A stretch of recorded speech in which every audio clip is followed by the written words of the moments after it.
warahmatullahi wabarakatuh.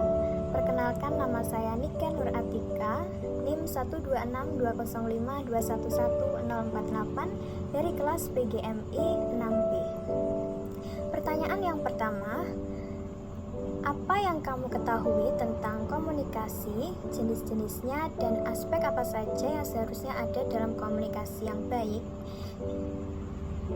Pengertian komunikasi itu merupakan proses penyampaian informasi, gagasan, emosi, dan kemauan dari satu pihak ke pihak lainnya melalui penggunaan simbol,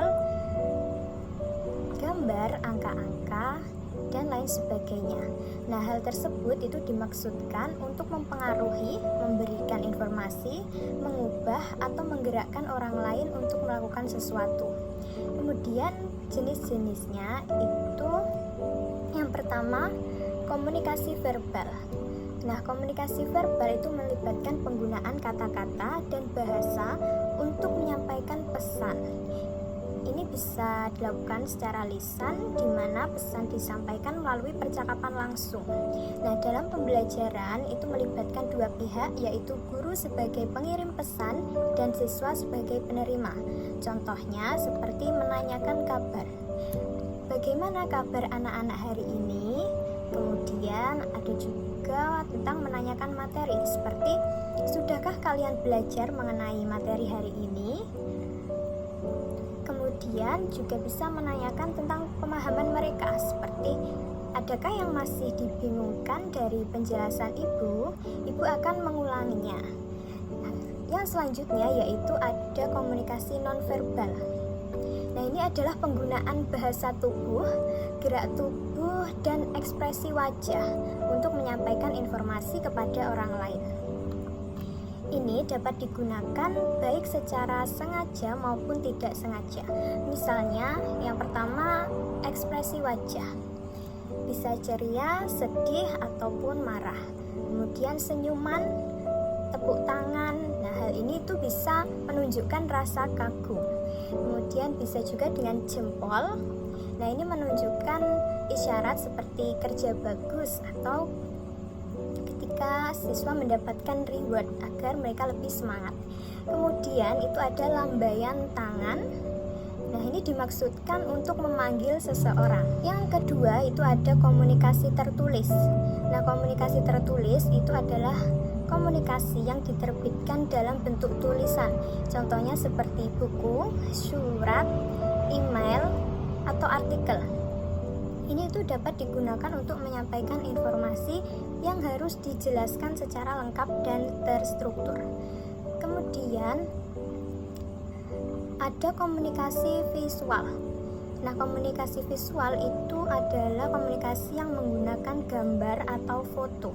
Nah, hal ini itu dapat digunakan untuk menyampaikan informasi yang sulit diterangkan dengan kata-kata. Yang selanjutnya yaitu komunikasi formal. Komunikasi formal itu terjadi dalam konteks resmi atau profesional, seperti dalam struktur organisasi atau hubungan bisnis. Kemudian pesan dalam komunikasi formal itu seringkali disampaikan melalui surat resmi, laporan, dan memo. Struktur dan bahasa yang digunakan dalam komunikasi formal itu lebih sering bersifat terstandarisasi atau terstruktur. Kemudian yang terakhir yaitu komunikasi informal. Komunikasi informal itu terjadi spontan dan tidak resmi antara individu atau kelompok. Ini adalah jenis komunikasi yang tidak terikat oleh aturan atau norma tertentu. Komunikasi informal itu seringkali terjadi dalam percakapan sehari-hari, seperti ketika kita mengobrol dengan teman atau seseorang yang kita jumpai di luar. Kemudian komunikasi informal itu lebih santai, kemudian juga menggunakan bahasa-bahasa gaul atau slang, dan seringkali lebih mengikuti aliran percakapan yang spontan. Untuk aspek-aspek dalam komunikasi, yang pertama adalah sumber. Sumber adalah dasar yang digunakan dalam penyampaian pesan. untuk memperkuat pesan itu sendiri. Yang kedua yaitu komunikator. Komunikator atau pengirim pesan itu dapat berupa individu yang sedang berbicara atau menulis. Yang ketiga adalah komunikan. Komunikan itu berarti penerima pesan. Orang yang menerima pesan baik secara langsung maupun menggunakan media. Yang selanjutnya yaitu message atau pesan. Pesan itu merupakan lambang atau simbol yang mengandung makna dan dipilih oleh komunikator untuk disampaikan kepada komunikan. Yang selanjutnya yaitu channel atau saluran. Alat untuk menyalurkan pesan itu disebut channel. Nah, channel ini bisa berupa media elektronik termasuk media sosial maupun media cetak. Yang selanjutnya yaitu efek atau hasil. Dampak yang terjadi pada diri komunikan setelah mendapatkan pesan komunikasi dari komunikator. Nah, efek komunikasi itu bisa berupa pengetahuan, sikap, maupun perilaku. Yang selanjutnya yaitu feedback atau umpan balik. Respon atau efek yang dikembalikan oleh komunikan kepada komunikator setelah mendapatkan pesan komunikasi dari komunikator itu disebut feedback. Jawaban dari komunikan. Yang terakhir yaitu noise atau gangguan. Hambatan atau gangguan yang terjadi dan tidak terencana dalam komunikasi. Contohnya seperti gangguan jaringan atau kebisingan yang terjadi di sekitar area komunikasi. Pertanyaan yang kedua yaitu mengapa komunikasi yang efektif itu penting dalam pembelajaran di sekolah dan bagaimana agar komunikasi itu dapat berjalan efektif? Komunikasi yang efektif itu penting karena dalam kegiatan belajar mengajar, komunikasi antar pribadi merupakan suatu keharusan agar terjadinya hubungan yang harmonis antara pengajar dan peserta didik. Keberhasilan pengajar dalam mengemban tanggung jawab itu dipengaruhi oleh keterampilannya dalam melakukan komunikasi. Terkait dengan proses pembelajaran, komunikasi ini dikatakan efektif jika pesan dalam hal ini yaitu materi belajar itu dapat diterima dan dipahami serta menimbulkan umpan balik yang positif. Nah, untuk tahap atau cara agar komunikasi berjalan efektif di dalam kelas itu yang pertama, guru dapat memahami kebutuhan dan keinginan siswa. Yang kedua, tidak membanding-bandingkan siswa satu dengan siswa lainnya.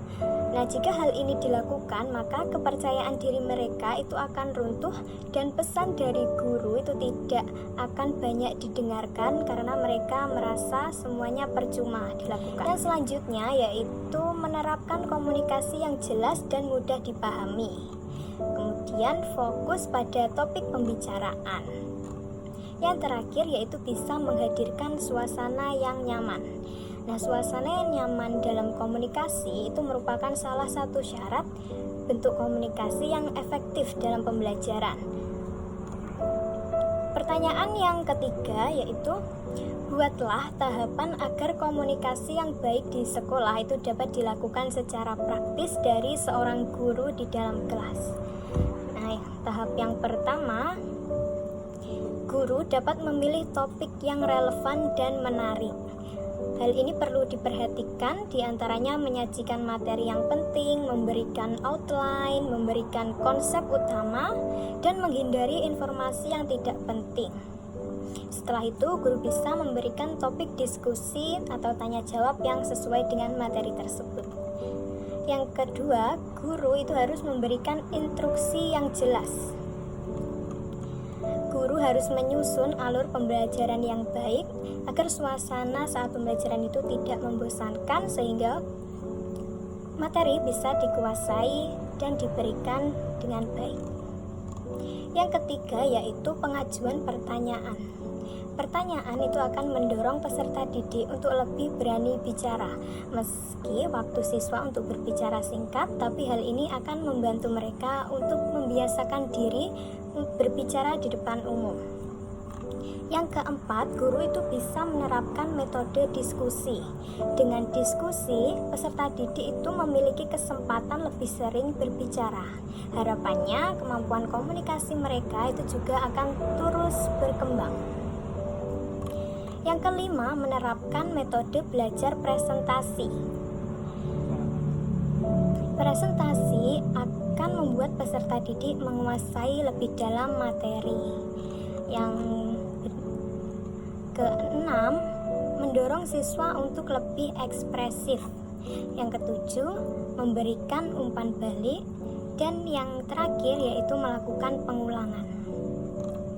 Pertanyaan yang keempat atau yang terakhir, mengapa komunikasi itu bisa gagal dan bagaimana cara mengatasi kegagalan dalam komunikasi? Komunikasi bisa gagal itu karena berbagai faktor, seperti ucapan yang sulit dipahami. Pesan yang dikirim itu tidak dapat dipahami dengan jelas. Yang kedua, bisa saja karena persepsi negatif. Persepsi negatif itu berupa ketakutan dari sisi penerima pesan atau sebaliknya. Yang ketiga, ketidakpercayaan diri. Komunikator tidak percaya diri atau tidak yakin dengan kemampuan komunikasi itu akan mempengaruhi isi pesan yang disampaikan. Kemudian yang keempat, jarak kedekatan antara komunikator dan komunikan. Jarak yang terlalu dekat atau bahkan terlalu jauh itu tidak efektif karena akan menyulitkan interaksi. Yang kelima, ada gangguan komunikasi. Hal ini seperti suara yang tidak jelas, jaringan tidak stabil, atau teknologi komunikasi yang kurang baik. Yang terakhir, perbedaan dialek atau bahasa. Perbedaan dialek atau bahasa antara komunikator dan komunikan ini akan menyebabkan perbedaan pemahaman antara keduanya. Nah, untuk mengatasi permasalahan tersebut yang bisa kita lakukan yaitu menggunakan pendekatan komunikasi yang berpusat pada penerima pesan. Kemudian memahami akan betapa sulitnya komunikasi antar budaya. Yang ketiga, menggunakan teknologi yang ada secara bijaksana dan bertanggung jawab. Memilih media penyampaian pesan yang baik dan efisien. Kemudian yang keempat, menghasilkan serta memproses pesan secara efektif dan bertahap. Yang kelima, memahami penerima pesan. Hal ini bisa mengenai penyesuaian pesan dengan si penerima, kemudian pengurangan jumlah pesan yang disampaikan, memilih saluran atau media yang tepat, serta meningkatkan kemampuan berkomunikasi. Semoga bermanfaat. Jika ada kurang lebihnya, saya mohon maaf. Sekian, wassalamualaikum warahmatullahi wabarakatuh.